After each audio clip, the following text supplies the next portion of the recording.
Welcome back. Visakha MLC టెస్ట్లో ఉత్కంఠకు తెరదించింది కూటమి ప్రభుత్వం. హుందా రాజకీయాల కోసం పోటీకి దూరంగా ఉండాలని నిర్ణయం తీసుకున్నట్టు చెబుతోంది. దీంతో వారం రోజుల హంగామాకి తెరపడింది. మాజీ మంత్రి వైసీపీ అభ్యర్థి బొత్స ఎన్నిక లాంఛనమే. వారం రోజులుగా రకరకాల ప్రచారాలు, ఎన్నో రకాల గాసిప్స్ వినిపించిన ఎమ్మెల్సీ ఉప ఎన్నికకు ఎన్డీఏ కూటమి దూరంగా ఉండాలని నిర్ణయించుకోవటానికి ప్రధాన కారణమేంటి? అధికార పార్టీ వెనక్కి తగ్గేలా బొత్స ఏం చేశారు? వైసీపీ వ్యూహం ఫలించిందా?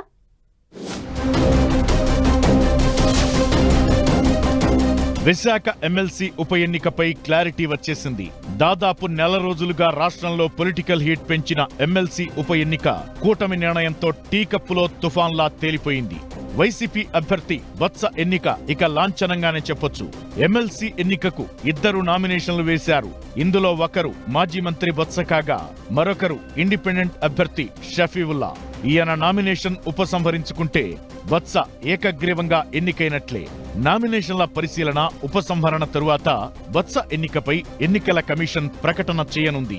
రాష్ట్రంలో కూటమి ప్రభుత్వం అధికారంలోకొచ్చాక జరుగుతున్న ఈ ఉప ఎన్నిక అనేక నాటకీయ పరిణామాలకు దారితీసింది. కూటమి పోటీ చేయొచ్చనే ప్రచారంతో వైసీపీ ఎంతో టెన్షన్ పడింది. తన ఓటర్లను కాపాడుకోవడానికి క్యాంపు రాజకీయాలకు తెరతీసింది. అయితే తాము పోటీకి దూరంగా ఉంటున్నట్లు నామినేషన్ల చివరి రోజున టీడీపీ తాపీగా ప్రకటించడంతో వైసీపీ నేతలు ఊపిరి పీల్చుకున్నారు.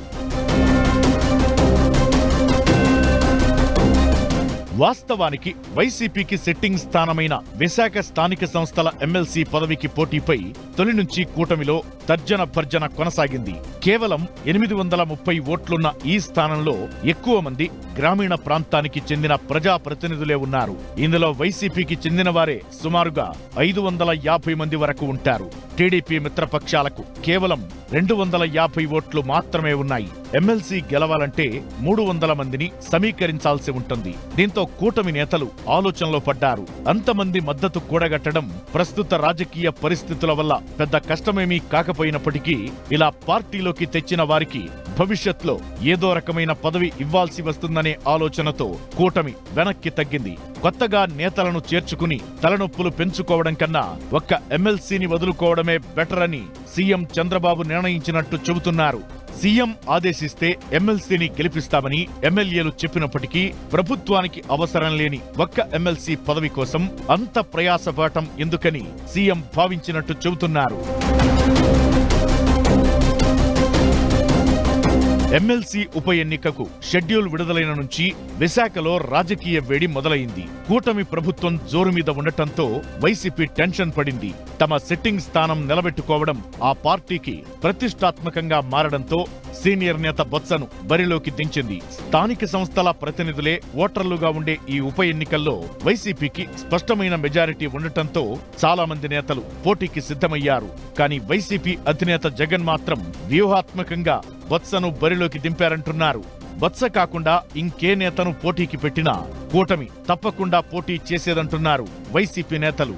రాజకీయంగా అంగ అర్ధబలాల్లో ఉత్తరాంధ్రలో బొత్సను మించిన వారు లేరు. 3 దశాబ్దాలుగా ఉత్తరాంధ్ర రాజకీయాలను శాసిస్తున్న బొత్స అయితేనే కూటమిని తట్టుకోగలరని వైసీపీ అధినేత జగన్ తీసుకున్న నిర్ణయం వర్కౌట్ అయింది.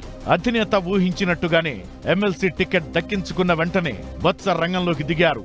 ప్రధానంగా ఓటర్లు ఎక్కువగా ఉండే గ్రామీణ ప్రాంతాలపై ఫోకస్ చేశారు. తన కుటుంబ సభ్యులు, అనుచరులను ఒక్కో మండలానికి ఇన్ఛార్జిగా పెట్టి ఓటర్లను వారి కుటుంబాలతో సహా క్యాంపులకు తరలించారు. అధికార పార్టీ అభ్యర్థిపై నిర్ణయం తీసుకునేలోపే ఆ పార్టీకి ఓటర్లు చిక్కకుండా జాగ్రత్తలు తీసుకున్నారు బొత్స. దీంతో కూటమి కూడా పునరాలోచనలో పడింది. విశాఖ ఎమ్మెల్సీ గెలిస్తే ప్రభుత్వానికొచ్చే ప్రయోజనమేదీ లేదు, కానీ ఓడిపోతే పరువు పోతుందనే ఉద్దేశం కూడా వెనక్కి తగ్గేలా చేసిందంటున్నారు. మొత్తానికి దాదాపు నెల రోజులుగా ప్రతి సీన్ క్లైమాక్స్ లా రక్తి కట్టించిన ఎమ్మెల్సీ ఎన్నిక ఎపిసోడ్ ప్రశాంతంగా ముగిసినట్లయింది.